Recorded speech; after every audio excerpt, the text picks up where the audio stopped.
Hey guys, I wanted to do another video on a very interesting topic, a very controversial topic, and I've been thinking or meditating on this for a while, and recently I saw a video of, I can't remember his name, he's the author of Undercover, which is a very interesting book to read. Um, yeah, I can't think of his name, I don't know, but it's a good book to read if you have trouble with authority, if you have trouble with submitting to authority from the church, for example. It's a must read. It touches on some very interesting and very important topics on authority and how important it is to submit to the authority that's above you, not only God but also from the church. Anyways, but to put that aside, he touched on a very interesting topic, which is aliens. And I know in the religious scene, in the faith scene, aliens is not a very popular topic because it's very controversial. There's a lot of opinions going around on how and what it is and stuff like that. And I have my own take on it, which, could be wrong, it could be right, but in my opinion, it's right. But, God is always right. I'm not. So, but I wanted to explain at least my version on how I think and what I think aliens are and where they come from and why they exist in the first place. So, to do that, we need to look at angels and rebellion. So, what happened when Lucifer came into rebellion against God? He took 1/3 of the angels with him, 33% of the angels to be exact, or 33.3. So 1/3 of the angels he took with him. And they rebelled against God, they lost, and they were cast down to earth. But they still had their positions of power, they still had access and control over knowledge and all those things. You can read about them. For example, the Nephilim are one of the how do I say, the fruits of their labor, so to say. There were angels that had relationship with with women basically, and they had children, which were in God's eyes abominations, but apparently it was possible for angels and humans to have children, and they became the Nephilim, which were a race of giants, and they were very evil. They were very warmongering. They were very dangerous, and they roamed the earth for a while. And God was not happy with that. And you can imagine that the human race was in a pretty big, amount of danger because of that. Why am I talking about this? Is because it's very important. Because angels apparently are very bored. You can imagine that if you get cast down from heaven and you no longer have access to God, and you have all this knowledge and all these things, but no purpose for it, that you become very bored. And you start making children with women, and you start doing all these crazy things, right? With all the knowledge that you have, because there's no purpose for it. You start doing random things. So, and the reason I'm talking about this is because I have some new age background. From quite a young age, I was very fascinated with aliens and why and the whole purpose for it. I had some encounters with them. I saw some spacecraft and stuff like that. It's a very long story. I don't want to go into it that much.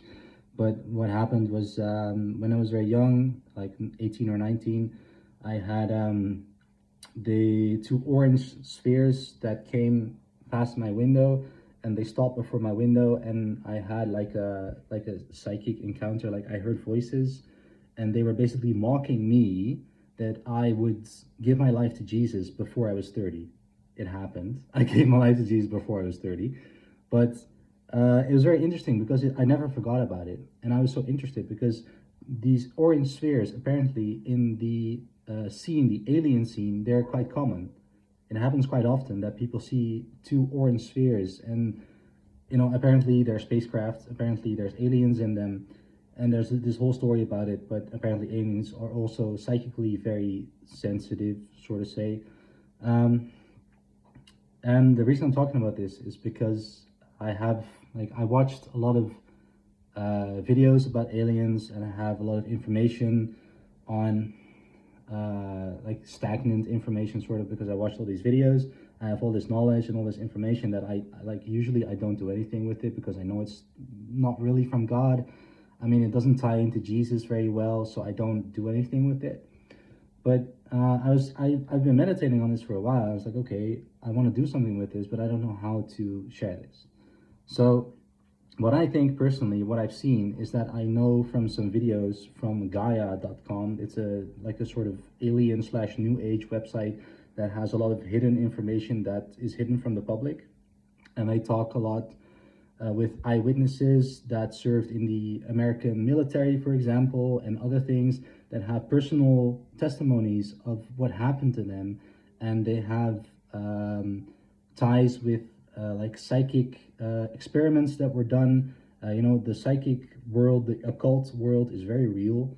It is occultic powers that are like dark powers that are not from God, but it is within the rules that God has set for us. So it's very real, but it's not from God. And if you read the Bible, then you know that, I don't know how to say this in English, but it's divination, I think is the word, that they did in the past, that we have access to, that is, it's not from God, because it's evil. God uses prophets. He uses his spirits and us to prophesy life over people, which is from God, because he wants us to live. He wants us, to have a good and fruitful life. But there's also, beyond that, there's sort of the same realm, and they operate within sort of the same principles, but because it's not from God and because it has evil and selfish intentions, it's not good for us. But it still exists, and it's still available to us. But it always comes with sorrow. It's never good. So that's why I'm very clear about this as a disclaimer. Like, it exists, but it's not something for people or people from God to access in any way at all. It's not good. Like, I've seen some people like Prophet Levi. He is a very known prophet. He's a very good prophet. He's very trustworthy. But he dabbles a bit in the psychic realm. He taught his two boys to know names, for example, from people. And that's not something that's typically from God, to psychically know someone's name. It's sort of in between. It's like a gray zone. I personally don't really like it, because I know it's definitely in the gray zone. It's not from God in any way, but because we're forgiven and Jesus paid everything on the cross, we still have access to those things. So I wouldn't say it's a very good practice, but I'm not God. I can't decide on that. So it's Jesus who does that. So I know it exists. I know we have access to it. I personally don't like it, so I don't do it. But the reason I'm talking about this is because so there's people who are psychically sensitive. There's people who know things from demons, for example. Usually they're demons. Usually they're evil entities, which are usually demons or angels that are warped because of Satan and because of evil and because of sin. They get warped, and they used to be angels, but now they are warped in their being because of evilness. So they still have access to the same information that they had previously when they were still with God. But because of evil, it was warped and twisted, and now they use it for evil. So to get into this, it's a pretty long story. But what I wanted to close in on for aliens is that you can imagine that angels also have access to biotechnology. They have knowledge on how to change DNA and how to manipulate DNA and how to get certain outcomes when, for example, you breed animals. And the reason I'm talking about this is because one of these testimonies from this person who I watched like as a personal testimony from the USA military, he was talking about that he was in a lab where he was asked to do, dissections. And he was asked to dissect weird animals. and these animals, for example, had extremely blue skin. And he was talking about this, and I was like, wow. And at the time, it didn't really touch me that much. I didn't really think about it too much.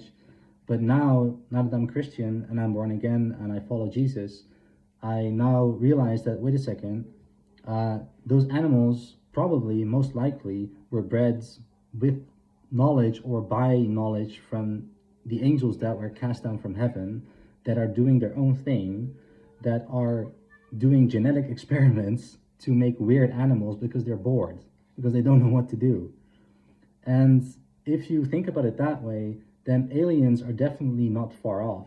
If you take the Nephilim, which I mentioned in the beginning of this video, and then you look at the biotechnology that's available to angels, because they don't listen to God anymore, they just do what they want, they mess with creation basically, it's not far off to think that they could possibly make, how do I say, humanoid creatures that are not human, but have human-like qualities, and they can mess with their DNA in order to make them obedient to their creators, which are probably angels that use humans to do their bidding. So in that sense, aliens are very possible, and it's not far off to think as well that they would like to explore star systems. They would like to explore galaxies, and because the universe is real. The earth is not flat, it's round, it's God's creation, and the universe is real, it's God's creation. But we, as people, don't really have access to it, because God's like, why would you even go there? I'm here, like Jesus is here, why would you want to go there? We have no reason to. But they might actually be interested in going there. They might be interested in having certain resources or gathering information or stuff like that. So to do that, they need human physical bodies to do that for them, which are aliens. And they need physical vessels, which are, UFOs, ships, to go there. And the angels that were cast down have that knowledge to make those aliens, and to genetically modify them, and to make the spacecraft necessary to do these space exploration things, and to also bend time, to warp time, to do the time skips that they talk about. I don't know if you're watching this and you know a bit about this lore. Apparently, if space-time is different, and if you take certain paths in gravity, then you come into a different space-time. For example, time works differently in some places than it does in other places. So time on Earth is usually quite the same, but time around the sun and around other places with very heavy gravity works differently. So that's how time skips work. You go to a place where gravity is different, and then you do some space maneuvers there, which changes your time location in correspondence to the place where you want to be. So that's sort of how you can bend time a little bit. God is timeless and we are not. So, and angels are not physical usually. So they need to have physical bodies. They need to be in control of those bodies. Then they need to build spacecraft to go to those places so they can bend time, or they can alter their speed to go to places where they want to be, gather information, and come back. So that's basically aliens in a nutshell. How I personally think that it works. And to be a very blatant Christian, it doesn't matter. It doesn't matter at all. Jesus is in control. He's in full control. All this alien stuff, it really doesn't matter. The only thing that we need to know is that Jesus is real, that Jesus is King, He's Lord of all. He paid for our sins, He died on the cross, He resurrected, He went back to heaven, and He chose us to serve Him and to spread His message and to save as many people as possible. That's what actually matters. But it's a cool thing to think about.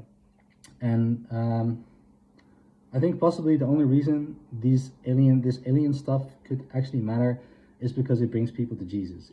It's because it rectifies some wrongs, in the sense that they exist. I'm pretty sure that they exist. I'm 100% sure that they exist. But they dishonor God's creation. They dishonor God. And they do it because they're in rebellion. They do it because they're bored.